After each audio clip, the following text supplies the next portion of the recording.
Before we get into the video, I want to mention that the first half of it is mostly setting up a new site and setting up your page within the site. If you want to get straight into uploading content, the time code for that is right here and also down in the description. Hello, and welcome back, everybody. This is the second video in this small series on using Google products for the classroom. Last time, we went over the process of creating a basic worksheet in Google Slides and reviewed some of the tips and tricks within that. If you haven't seen that video or just want to refresh, I will have that linked right now in the top right corner and down in the description. So, in the video today, I'm going to focus just on Google Sites, uploading, moving things around, etc. I will be using the worksheet we created in Google Slides for a portion of this. So, like I said, if you need a refresher on making that, you could find the link to that in the description. So I'm going to start this presentation simply by opening a new tab and navigating to sites.google.com. We have a few different options, just like opening up Google Slides. If it's not here in our new tab bar, we can go up to the 9 dots, click on Google Apps, and find the Sites icon right here. Or we could just go and type in sites.google.com and hit enter. Now that we're in Sites, we can either create a blank site or go into a site that is already pre-made. I have a site dedicated to practice that some of you have already uploaded to that you can use for further practice if you would like. However, for the purpose of this demonstration, I will be creating a new blank site. This way, I'll be able to show you each step and all the tools that Google Sites has to offer, along with some of the setbacks that may occur. So I'm just going to click blank site. So when we open up our new site, we'll be greeted by this home page. This will be the page that users will first see when they come to your site. This home page can include information about your website, including pictures, and will link to all the other pages you'll be creating. For this demonstration, I'll be using the home page simply as a way to link to our content pages. However, you can add things to your home page however you see fit. The first thing you might notice is the large toolbar located to the right-hand side of the screen. I'm going to go through each one of these items here just so we could begin to get acquainted with the different tools and options we have here in Sites. So, up here, the first main tab is our Insert tab. This will be anything that will actually be physically added to our page. Within the Insert tab, you'll see a few sections of tools. This first section here includes text boxes, images, embeds, which will be links to other pages and sites, and quick access to Google Drive. You'll see when I click on the text box, it will insert a text box into our page like so. These are able to be manipulated using the left and right dots here, and also come with a slew of options for the text that will be used in the box. We'll be going over some of these options later on. Next is our Images button. This will give us the option to either upload straight from our computer, or by clicking Select, we could choose from sources like our Drive or Google Images. Next, we have our Embed button, which will allow us to embed a link to any page on the internet. In here, we'd put our link, which for this, I'll just put youtube.com, so you can see what it looks like. Sites will then generate a preview of that link for you to use. And lastly is our Drive button, which will give us access to any files we have in our Drive. Our next section here is our content block section. This section will be what we insert a lot of our content into. These blocks make it so that our content is displayed in an organized manner in terms of placement and size. Some content blocks will just include image blocks, like this, while others will include text alongside it. Beneath these content blocks is an option to add a collapsible group. This basically allows us to add a submenu that collapses with information beneath. I tend to see and use these collapsible groups as good places for things like long lists of contact info or other information that does not generally need to be shown. I can demonstrate this now by naming the group Contact Info and typing something underneath it like john123@gmail.com and a phone number 123-456-7890. Then when we click off it, we'll see it hide all the text underneath the contact info like this. Underneath the collapsible group icon, is our table of contents. The table of contents will sum up any text that is written using any font style other than normal in a text box and create a link that will automatically jump down to said text. We'll see more of this when we create our content page. Next, we have the image carousel, where we can add more than 2 images that visitors can either cycle through on their own or can make go automatically. I'll demonstrate this just by adding images from Google Images. We'll go to Google Images, type in cats, insert a few different ones. When the images are added, we can go into the settings and have it auto start, which means automatically rotate, or leave it off for more manual rotation. And this is what it looks like when it's automatically rotating on our home page. Next, we have the Buttons tab. Buttons have the option to link to other places. Unlike the Embed feature, buttons won't give you a preview of the link and remain small. I'll demonstrate this just by creating a button to YouTube, like so. We'll just type in the link here, hit insert, and now we have a button that we can click on just like this. And that'll take us to our link. Next, we have dividers, which simply put, divide our page into separate sections with a little line like this. Spacers will behave similarly, but not have a line, just leaving a small space between the sections of the page, like so. The next options will all be ways to insert content. Social links are there if you ever wanted to insert a social media account, such as something like an Instagram link. And we'll create a button like so. Placeholders will insert a single placeholder instead of a content block like we saw previously. YouTube will insert a YouTube link directly onto your page. So if we just put something like this in, it should show up like this. Calendar will give you the option to insert a calendar link to your Google Drive. I find this helpful if you ever wanted to create a calendar for due dates, tests, special events, etc., and to share it with students. So if I could just click on a random calendar, just click insert, and this is kind of how it would look for anybody who came to visit. Map will let you insert an interactive map from Google Maps onto your site.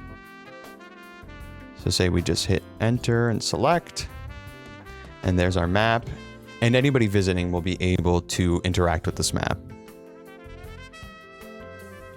Docs, slides, sheets, forms, and charts all let you insert interactive content from your Google Drive into your site. Going back up to the top right, if we navigate to the Pages tab, we'll see all the pages within our site. Right now, mine is only going to show the home page as we only have one page. And lastly, we have our Themes tab. Google gives us a few different customization options here, including a different array of texts, fonts, and colors. You'll notice the create and upload options on the top here. There are plenty of free Google Sites templates out there for you to download if you want to explore and customize your page further, such as this one from Stiegel.com. For my new site though, I'm going to go with the Aristotle theme. And I can change the colors down here as well if I wanted to. I'll go with this light blue for now. So now that we've seen a little preview of our toolbar, let's navigate back to the Insert tab to get back to our page editing options. The first thing we'll want to do when creating a new page or site is edit our title. When a page or site is created, Google will usually have this placeholder text.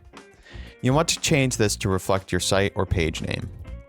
To change our title, we'll navigate to this title text, which right now says your page title. When we get here, you'll notice the little blue box outlining the text. Here we can just click, and now our text editor will appear. I'm just going to highlight my text by clicking and holding and dragging to the right of my text. This will highlight my text, and now I can just hit the backspace button to delete what was written there. With that text deleted, I'm now going to write my web page title, which for this demonstration will just be called Home. And once I've done that, I can click outside of our text box down here to deselect it. Now you'll notice when we hover over this title section, we'll see these options for image and header type. appear in the left-hand corner. These are here for more customization options that I'll just show real quickly. The Image tab will give you a drop-down menu to either upload a background image from your computer or to select image from our Google Drive or Google Images. This will allow us to change the background of this banner like this.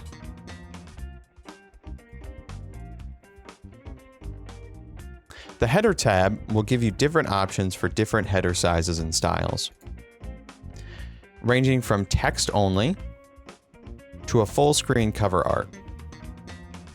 I tend to generally stick with the banner for most pages, as it gives you a little art while not taking up a full page. So now that we have a name, the next thing we're going to do is to create content pages where we can upload materials, files, etc.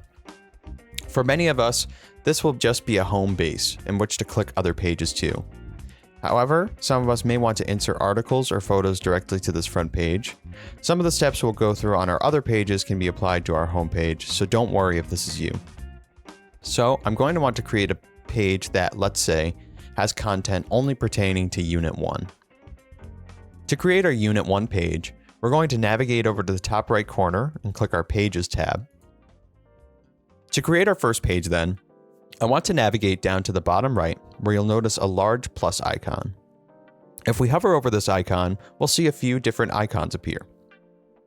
We'll see the New Menu section first, and that will create a subdivider within our website header like so.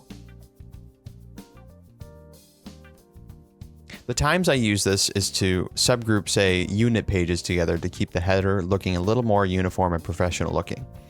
And we'll get more into that once we've created our first unit page.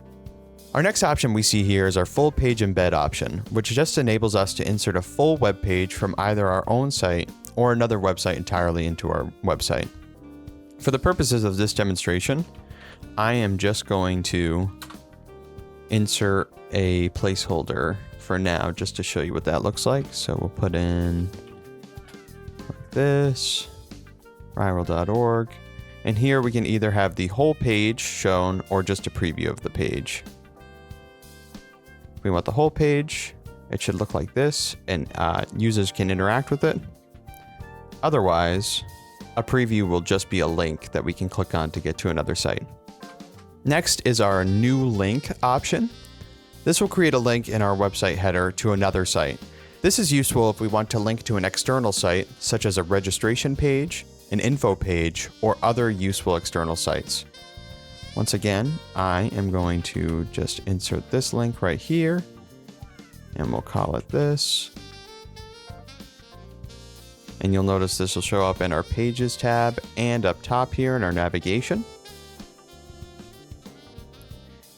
And when people come to visit it, when they click it, it'll take them directly to that outer site.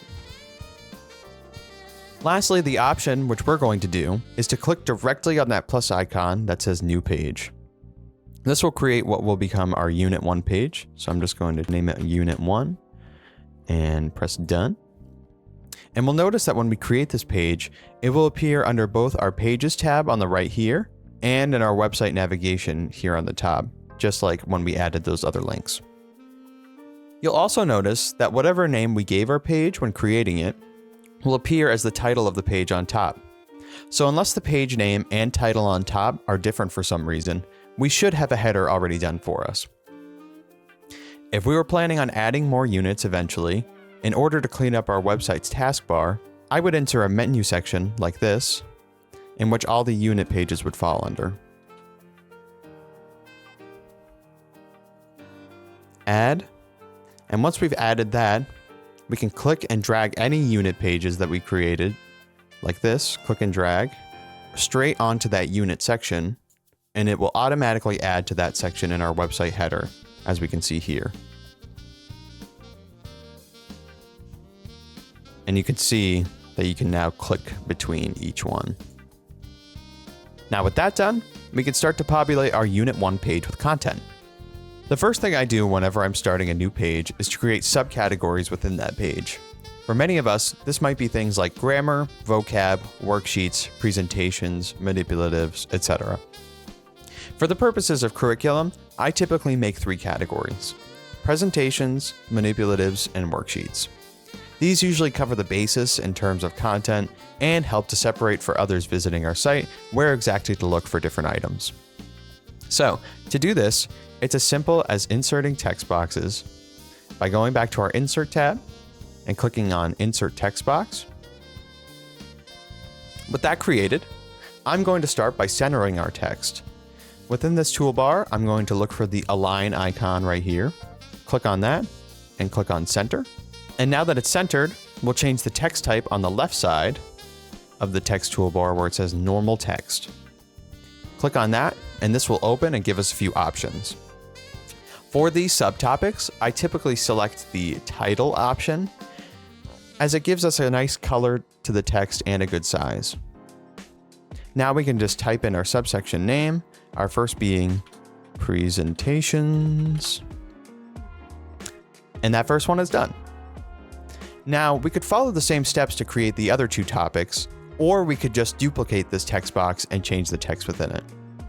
To do that, all we have to do is click within our text box, like this, and locate the duplicate icon in the toolbar. We'll click this, and now there's a duplicate. Now we'll just highlight the text by clicking and dragging from right to left. And we're just going to type in our next section name. This one going to be manipulatives. And we'll follow this process one more time to create our worksheets header.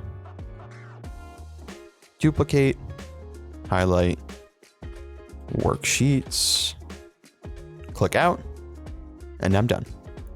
Now, with all our headers, we can create a table of contents within our page for visitors to navigate to these sections easily. This is as simple as going over to our toolbar, looking for the table of contents button here, and clicking on that, and that will automatically add it to our page.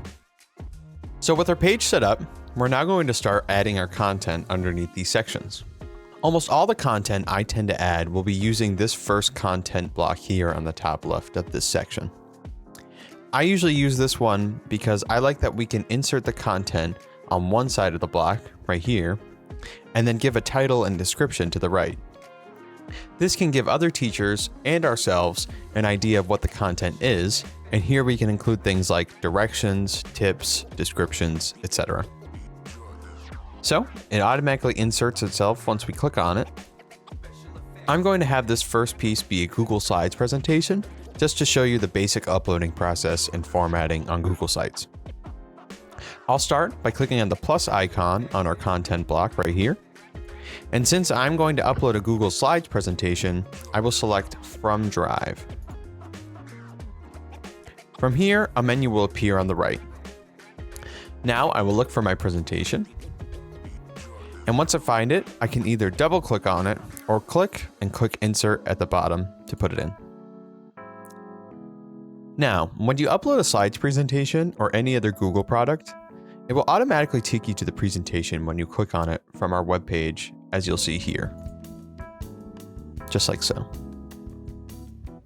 After we upload that, we'll give the item a name. Mine being Google Slides and Sites Presentation. And we can enter a description in the text box underneath. I'll give mine a quick one here. Presentation showing how to use Google Slides and Sites. Now, you might have noticed that when I entered the name, it was automatically added to our table of contents up top. This is a good time to mention that any text entered that is larger than the normal text option in our styles will appear up top. If we don't want to see this in our table of contents, we have two options. The first is to just turn off the visibility of that item in the contents. We can do this just by navigating up to the top of the table of contents, and if we hover over the item right here, a little eye will appear. And here we can just click the eye and it will be hidden to visitors when they visit our page, like so. The other way we can do this is by changing the text style. We'll do this by clicking on the text we want to change, this being our presentation name. Click on it. It should highlight with the toolbar appearing. If not, we can just highlight like so.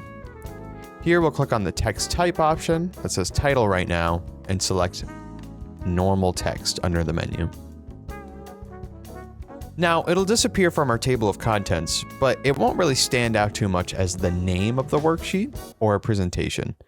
So from here, we can make more edits to make it stand out as the name. I usually bold the text by hitting the B up in our toolbar, make it a little bit larger under the font size tab. 14 is usually pretty good. And I also center it using our align option once again and just hitting it center. And this creates a little bit of separation between the name and the description. With that done, we now will want to put this presentation into its respective category. We do this by simply hovering over the left side of our content block that we want to move. You'll notice this row of dots will appear, and we can simply click this row of dots and drag the content block within our page. For our purposes, I want this presentation to be under the presentation subheading. So I'll click and drag it, and you'll see a little blue line that'll appear once it's in the spot that I want it to be. Just drop it, and there it is. Now, whenever we upload something to the site from our Google Drive, it's important that people are able to view it. We have to make sure that the share permissions are changed so that people are able to view and/or edit whatever we add into our site. I'll show you sharing permissions and uploading this next piece of content from Google Docs. Once again, I'm going to click on that top left content block again to add it in. That automatically adds in. We'll click the plus icon, click from Drive, and I'm going to add a Google Doc. I'll pick this one right here. So I'll click and click Insert. And once that is in, we'll see a little preview of it appear. In order for us to change those sharing permissions, what we're going to want to do is go into the doc we just created by clicking on the little outgoing arrow that shows up right here. And this will take us to the doc itself. Here, I'll navigate up to the share icon in the top right corner of the page, and a menu will pop up. Yours will most likely say restricted under the general access section like this one does. To change this, we'll click on that little drop-down menu and click anyone with the link. And then we're going to change these right-hand permissions right here from viewer to either commenter or editor. If you want them to have access to edit the piece, then just hit editor. Otherwise, commenter also works if they just want to view it. And with that, our sharing permissions are changed. So I'm going to exit this page and navigate back to my Google site page. Here, I'll follow the steps I did last time in adding the name and descriptions for this content. So I'll put at the shopping mall. I'm going to change our font style first so that it doesn't show up on our table of contents. I'll click on normal text. Next, I'm going to highlight it and bold it. I'll change the font size to something larger, back to 14. And then I'm also going to center it again. And underneath, I'll just write a short description. Students work together to identify the hidden stores at the mall. And finally, I'll use those dots on the left to move the entire content block underneath the manipulative section. I usually just put anything that's used in class that's not really a worksheet under manipulatives. The next piece we'll upload is another website, just to show you what these content blocks will look like in your website. To do this, all we have to do is click Embed at the top of our toolbar, then insert the link of the website you want to include. For our purposes, I'm just going to include a link to goal setting with students, which I have right up here. So we'll go up, we'll highlight, we'll copy, and paste that link in. And now when I paste that link, you'll have two options. One that shows the entire page, and one that's just a preview of the web page contents. I usually go with the second option, as it comes pre-formatted with a picture to represent the site and a small description underneath. So I'll click that option and click Insert, and it will appear right at the bottom of our page. From here, I can move that content block around and right here. And we can also notice that we can center it. It'll show us exactly where the center is by having these two blue indicators show up on either side. I can also change the size as well. We'll do this by clicking on our content once more. If it's not already, you'll see those two blue dots like we saw with text boxes, and we can change the size like this. I'll leave it at this size for now. So now we've uploaded straight from Google Drive and uploaded an outside link. Before we get into this last section, I do want to mention that it is a lot easier to upload things into our Google Drive before putting it into Google Sites. This way we have access to it with a click of a button through that Drive tab. If you just take it from your computer, it's a little bit more difficult to find it, resize it, and format it within Google Sites. So I highly recommend inserting whatever materials that you have into your Drive first. Especially with things like photos and things like that, it'll just make life a lot simpler. Moving on, the last piece we'll be uploading for this demonstration will be the worksheet we created in Google Slides in a previous presentation. This is one of the more complicated processes to upload to Google Sites, as Google has made it somewhat difficult to direct a link to a Google Slides edit page instead of just the presentation page like we saw earlier. What I mean is, when we upload straight from Google Slides, we're only able to open it in presentation mode like this, and not in edit mode like this. The workaround we are going to do for this involves creating a picture that will represent our slides worksheet, uploading that picture as a content block, and linking that picture to the editing page of our Google Slide worksheet. To begin, we're going to navigate to Google Slides, open a new tab. You can click on either the Google Slides icon here, or clicking on our 9 dots and locating slides, or typing in slides.google.com. When in Slides, find the worksheet that you want to upload. Mine is this farm animals one we created in the other presentation. Open that Slides project. In our Slides project, we're going to create a picture out of our worksheet to upload it to Sites. We'll do this by navigating up to File, going down to Download right here, and either choosing the JPEG or PNG option. Either one works for our purposes, so I'm just going to choose JPEG for now. This will automatically download to your computer, as you can see here. With that downloaded, we will navigate back to our site. In Sites, we'll create a new content block, click the plus icon, and this time we're going to find that upload option. For some of you, it may not automatically bring you to your downloaded file, so you're just going to navigate up to Downloads, which will be on the left-hand side, and in our Downloads folder, we should be able to see what we just made. So we'll click on that, and you can either open it by double-clicking or just by clicking once and clicking Open. With our image in, it looks a little funny. We would most likely want to see the name / top of the worksheet in most cases.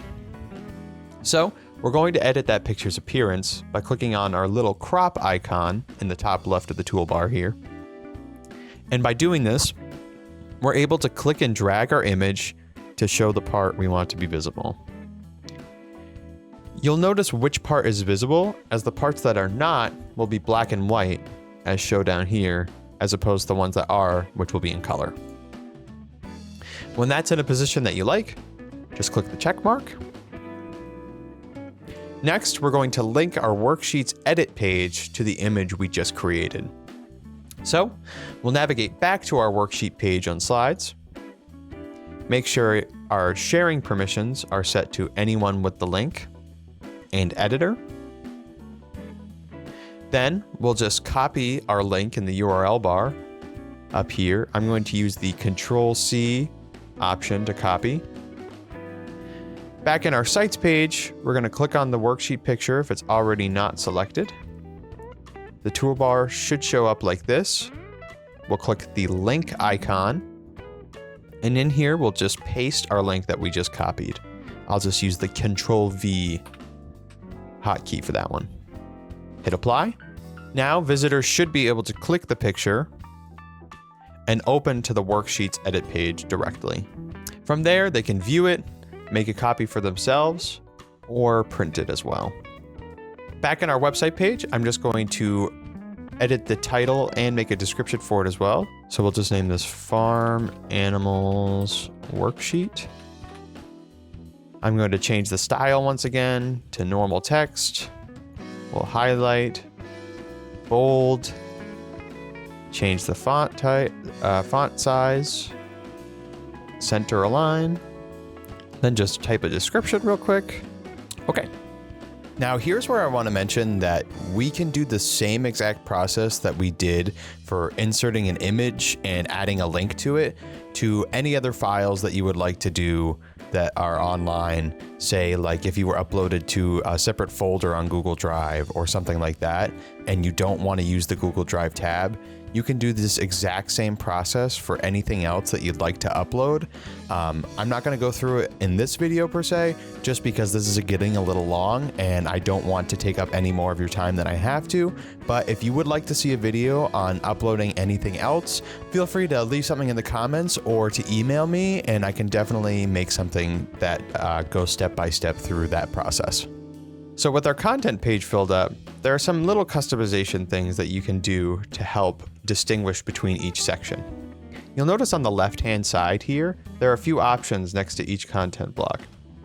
This first option gives us a section colors option, where we can either have style 1, which is usually white, style 2, which is a sort of lighter color of our theme color, and then style 3, which is a sort of darker color. I usually like using these to help sort of separate between items and between sections. With our content page filled up, now we can create a link to this page from our home page. This link will include an image that visitors can click on to take them directly to our Unit 1 content. So we're going to head back to the home page, which I can do by clicking the home icon on the right or the top right here, and link our new Unit 1 page to our home.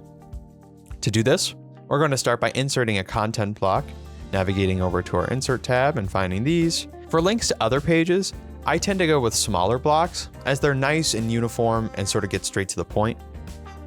So I'm going to select this bottom right option with the 4 blocks. By clicking on this, it will automatically insert into our page. If we don't want all of these, say we only want one of them, we can click on the ones that we don't want and just hit the backspace button to delete whichever ones we do not want.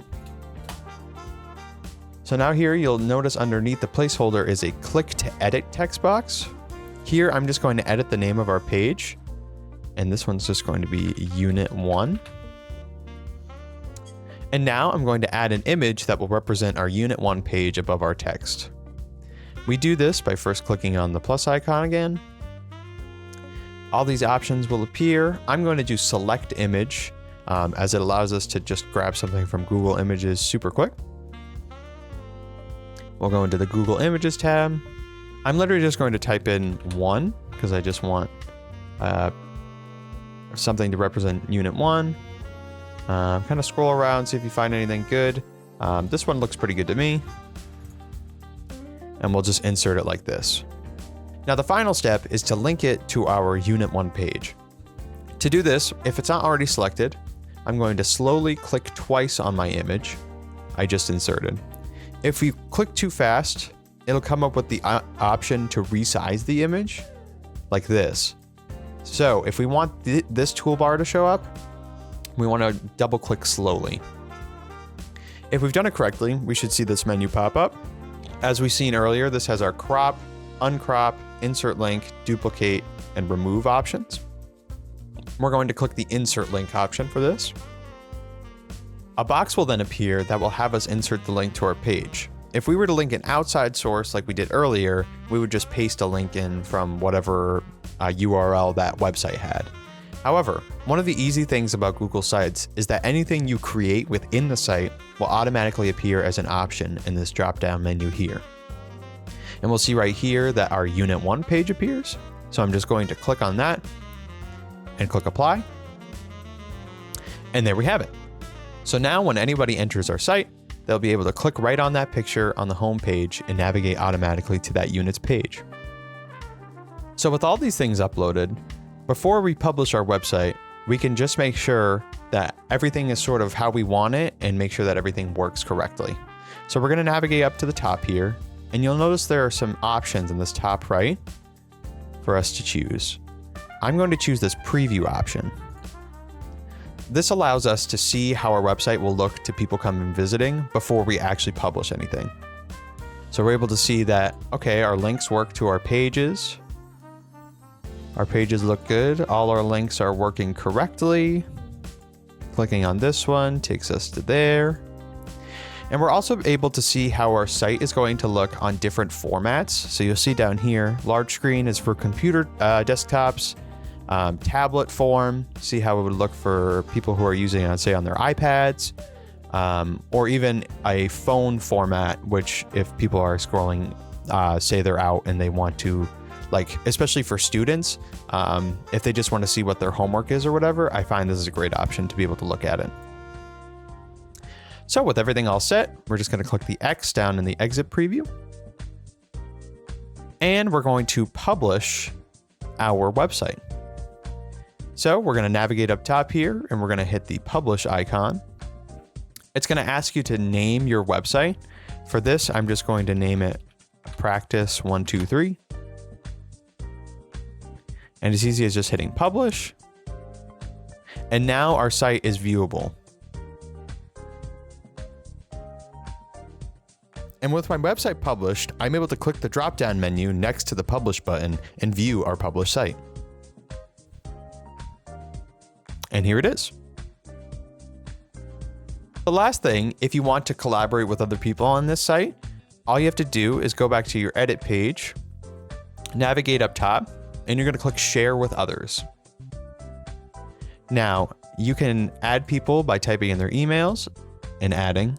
And down here in the general access section, we just want to keep that restricted because most people that will be editing, you'll want to add through their email. Otherwise, anybody with the link can kind of come in and edit it. Usually you kind of want to keep it a little bit more restricted. So we'll hit done there. And there it is. We have our first Google Sites page. So there's an introduction to the many things you can do within Google Sites. There are some workarounds that are unfortunately a little bit difficult to figure out that may come up. So I advise anyone interested to keep exploring, and you can always come to me with any questions and I will do my best to answer them. I have my information up on the screen right now and also down in the description. I will have all the steps labeled just like the last video and linked in the description so you can skip around to whatever you need to see again. Have fun editing and uploading in Google Sites.